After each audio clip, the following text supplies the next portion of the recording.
ध्यान रखने वाला है। इसलिए आम सभाओं में बेरोजगारी के आंकड़े और संसद में बेरोजगारी के आंकड़े दोनों का प्रभाव अलग है। इसलिए समय और अभ्यास प्रतिनिधि सभाओं में तो उससे ज्यादा आवश्यक बनता है। श्रोता अलग होते हैं। संसद में कोई श्रोता नहीं होता जो बैठा होता है। आपके पार्टी के लोग आपको नहीं सुनते तो सामने वाले क्या सुनेंगे? अच्छा, यहां पर सब लोग अपना अपना मत बनाकर आते हैं, इसमें किसी का मत परिवर्तन नहीं है। हां, जबकि आदर्श जनतंत्र में यह माना जाता है, डेमोक्रेसी का वर्णन किसी ने कहा गवर्नमेंट बाय डिस्कशन, चर्चा से सरकार होती है।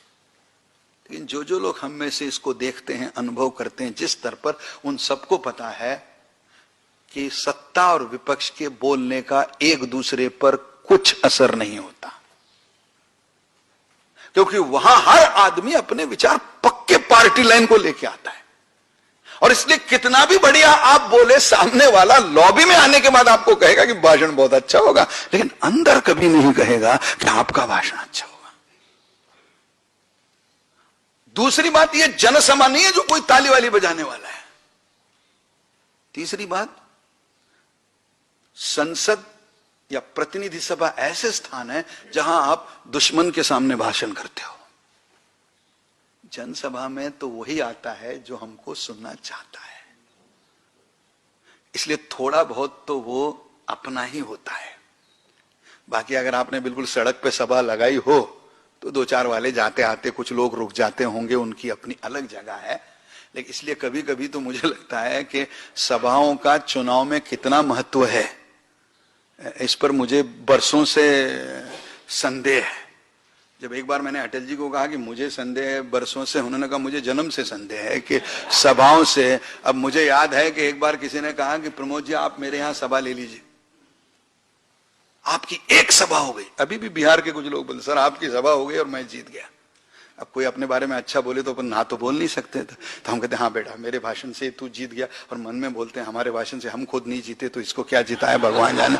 हमको समझ नहीं आ रहा है, लेकिन बेचारा प्यार से कह रहा है कि हमको जिताया तो बहुत अच्छी बात है, भाई क्यों ना कहें। वो अपनी अलग जगह है। मुझे एक बार अटल जी ने, जगदीश प्रसाद माथुर जी ने सुनाया था कि 57 कोई 62 के समय में अटल जी किसी गांव में उत्तर प्रदेश के जिला स्थान पर गए, भाई लाखों की सभा, बहुत बढ़िया भाषण किया। भाषण इतना अटल जी का प्रभावी हुआ कि जगदीश प्रसाद माथुर जी ने पड़ोस में बैठे थे, उन्होंने कहा अटल जी अभी अगर वोट हो जाए ना तो हम चुनाव जीत जाएंगे। तो अटल जी ने उठते उठते कहा वोट अभी करवाइए, काउंटिंग अपन गाँव के बाहर जाने के बाद करवाना, लेकिन इसका पता कुछ है नहीं। और इसलिए जो जनसभा होती है उसमें अधिकांश लोग ऐसे होते हैं जो आपके समर्थन के होते हैं। लेकिन जब आप संसद में बोलते हो तो वहां उस आक्रामकता की आवश्यकता नहीं। और अच्छी बात तो यह होगी कि शुरू में सौम्यता से बोलिए, जिससे ज्यादा तू मैं ना हुई, और अच्छे जो पॉजिटिव मुद्दे हो शुरू में डालिए, और जब आखिरी समय 5-7 मिनट का हुए तब आपको जो कंट्रोवर्शियल चाहिए बोले, ताकि तू मैं हो भी गई तो सदन एडजर्न हो जाएगा, तो अपना तो भाषण हो गया, बाद में जो होगा सदन का होगा, उसको अपने से क्या लेना देना है। और इसलिए जनसभा में संवाद करना और संसद में संवाद करना, इसमें अंतर है। और सबसे बड़ा अंतर संसद में यह है कि संसद में सदस्यों के लिए कोई भाषण नहीं करता। संसद में हम भाषण करते हैं जनता के लिए, और वो जनता तक भाषण पहुंचता है ऊपर बैठे वाले पत्रकारों से। और इसलिए हमारा भाषण 9 मिनट का हो या 90 मिनट का, अगर पत्रकार उसमें से मुद्दा उठा नहीं पाए तो दूसरे दिन इतना ही आएगा, अटल जी, अडवाणी जी इत्यादि का भाषण हुआ। तो आप खुशी मनाइए कि ये जो इत्यादि है उसमें आपका भी नाम लिखा गया है, ये समझिए। बाकी अटल जी, अडवाणी जी तो बोल रहे थे, बाकी तो इत्यादि में तो हम आ ही गए। अब घर वालों को पता नहीं चलेगा कि ये इत्यादि आपके लिए लिखा है, इसलिए आप जाके बता सकते हो कि ये इत्यादि मेरे लिए है, ये इत्यादि। और लेकिन अगर आपके भाषण में कोई ऐसा 1 या 2 मुद्दे हों, जो मुद्दे ढंग से समाचार पत्रों के लिए नए लगते हो, तो बड़े बड़े लोग बोलने के बाद भी आप अगर हटके अलग कोई अच्छा मुद्दा बोलो तो न को वो सामने वाले के दिल तक उतरेगा, वो दूसरे दिन समाचार पत्रों में छपेगा।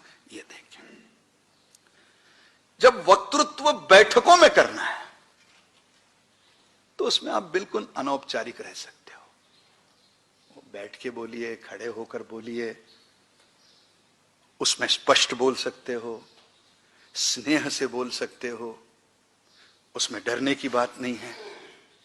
जनसभा हो, संसद हो, लोगों के सामने बोल रहे हो, प्रकाश में बोल रहे हो, यहां अपने घर में बोल रहे हो, तो घर में बोलना अलग है। और मेरे जीवन में, मैं नाम तो नहीं बताऊंगा, मुझे तो एक दो ही लोग ऐसे देश में याद आते हैं जो बैठकों में भी अच्छा बोलते हैं, संसद में भी अच्छा बोलते हैं, जनसभा में भी अच्छा बोलते हैं, जबकि ये बोलने के तीनों प्रकार अलग अलग हैं।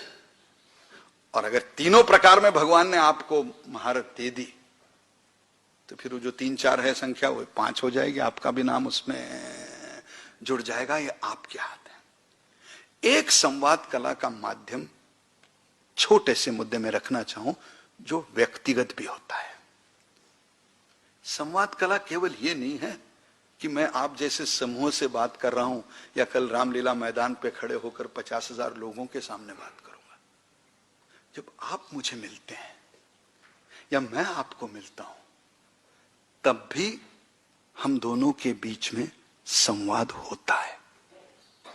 सभा जनसभा हो या व्यक्ति से व्यक्ति का संवाद हो, संवाद ओठों से नहीं होता। दुनिया में संवाद आंखों से होता है। और कभी कभी अगर आंखों से ढंग का संवाद हो तो कभी कभार बोलने की भी आवश्यकता नहीं होती है, बात एक दूसरे के समझ में आती है। और इसलिए जब आपको कोई मिलने आता है तो बहुत बार मैंने नेताओं की आदत देखी, और आप भी अपने अपने स्तर पे नेता ही है। जैसे रामनाथ कोविंद जी हमको मिलने आए, मोबाइल आ गया तो बेचारा चुप, नहीं बोलो आप, मेरा ध्यान है आपकी तरफ, बोलो बोलो क्या बोलना है बोलो, क्योंकि हमको लगता है रामनाथ जी के बाद थावरचंद जी आने वाले हैं तो टाइम है अपने पास। तो पहले तो किसी के साथ बातचीत करते समय फोन पर बोलना, अखबार पढ़ना, कुछ लिखना, ये उस व्यक्ति का अपमान है। भले आपके पास 5 मिनट उसको देने हो, 5 मिनट उसको जब दोगे तो वो जो बोल रहा है उसकी आंखों में आंख डाल के सुनिए। उसके बाद आपने उसका काम किया या नहीं किया ये उसके लिए महत्वपूर्ण नहीं रहता है। उसको लगता है प्रमोद जी ने हमारी बात सुन ली। बहुत बार व्यक्तिगत संवाद में हम ये भूल जाते हैं, इधर देखते हैं उधर देखते हैं, खिड़की की तरफ बोलो बोलो बोलो बोलो। ये संवाद का माध्यम नहीं है। और इसलिए अगर संवाद का माध्यम सीखना है तो उसको हमको व्यक्तिगत रूप से शुरू करना पड़ेगा कि पहले। और नजर मिलाना ये सभाओं तक आवश्यक है। आंख बंद करके सिर्फ दूरदर्शन, आकाशवाणी वहीं बोला जाता है कि जहां पब्लिक नहीं दिखाई देती, बाकी सब जगह। इसके साथ इन सारे संवाद कलाओं में एक बात और ध्यान रखनी चाहिए। आपका भाषण बना बनाया तैयार करके भी आप अगर कर रहे हो तब भी सामने वालों पे नजर रखनी चाहिए। उनको पसंद आ रहा है, नहीं आ रहा है, क्या आ रहा है, क्या नहीं आ रहा है, कहीं थक तो नहीं गए, कहीं बोर तो नहीं हो गए। इसके आवश्यकता के अनुसार हमारा संवाद बदलना चाहिए। और अगर नहीं, हम तो बस घर से तैयार करके आए हैं। और इसलिए बहुत बार भाषण पढ़ना ये कभी लोगों को आनंद नहीं देता, क्योंकि उसमें आंख से आंख मिलती नहीं, क्योंकि बहुत सारा ध्यान अपना कागज की ओर होता है। और इसलिए इन संवाद की कलाओं का सीखें। एक संवाद होता है पत्रकार वार्ताओं में। किसी भी राजनेता के जीवन में जैसी जनसभा होती है वैसी पत्रकार वार्ता होती है। गांव छोटा हो या बड़ा, जब हम जाते हैं तो पत्रकार वार्ता में बात करते हैं। अब इसमें संवाद कैसा करें? अब हर प्रांत की शैली होती है। पहली तो पत्रकार वार्ता में हम ध्यान रखें कि लंबा और उबाऊ भाषण पत्रकार वार्ता में ना करें। बहुत बार मैंने बड़े बड़े नेताओं को देखा है, खासकर मैं मुंबई में उनके पास में बैठता हूं, वो जो शुरू करते हैं 20 मिनट तक रुकते ही नहीं है। ये पत्रकार हैं, ना पब्लिक है ना कार्यकर्ता। इनको ना आपसे कोई लेना है ना देना। ये ढूंढने आए हैं खबर, इनको चाहिए खबर, तो इनको नहीं चाहिए भाषण। इसलिए जब पत्रकार वार्ता में बोलते हैं तो हमें इन्हें खबर देनी है, लंबा और उबाऊ भाषण नहीं।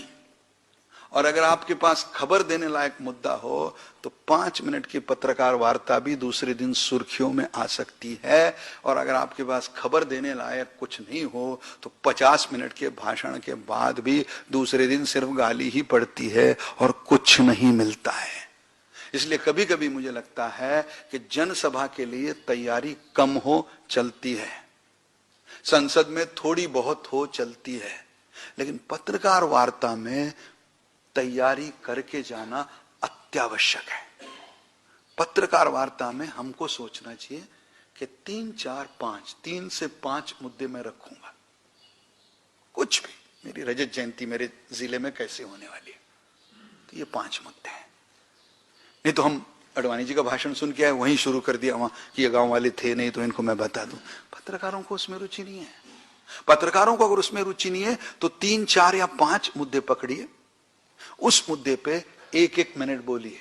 हम ऐसा कार्यक्रम करने वाले, ये करने वाले, ये करने वाले, ये करने वाले। मेरे हिसाब से अगर आप पूछो तो आदर्श पत्रकार वार्ता में जो पत्रकार वार्ता ले रहा है उसको 10 मिनट से ज्यादा बोलने की कभी भी आवश्यकता नहीं होनी चाहिए। 10 मिनट बहुत लंबा समय होता है।